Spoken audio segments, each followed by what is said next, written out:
Today, the cover-up starts to end. It's about the hundreds of victims who have suffered at the hands of Jeffrey Epstein and his entire trafficking network. These victims were silenced for years. House Democrats and House Republicans should come together. I know a rarity in Washington, but should come together because what happened to these women, who were girls at the time, was a heinous crime. And because their pain is not a political prop. This case has involved decades of abuse and trafficking, and we must refuse to sweep it aside, not for the president, not for any prominent political figure, not for anyone. And let me be clear about something. The only people who are afraid of full transparency here are the ones with something to lose and something to hide. Sexual abuse survivors cannot be politicized, should not be politicized. This shouldn't be a partisan issue. It's horrific that our most vulnerable, many of whom were children, are begging for accountability.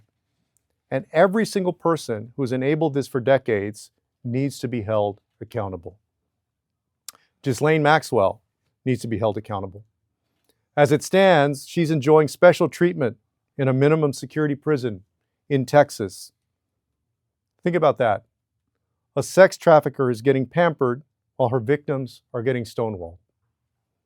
And just last week, we saw the emails that implicate President Trump. We know that he's mentioned more than 1,500 times in those emails. So are many other powerful people.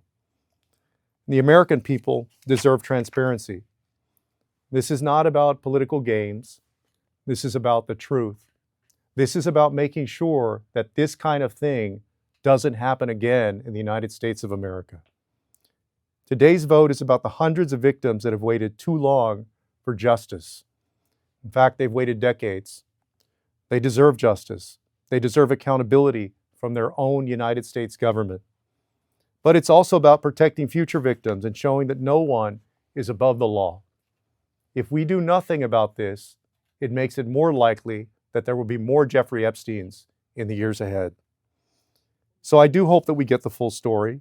And I implore all my colleagues to vote with their conscience and with the people of this country today.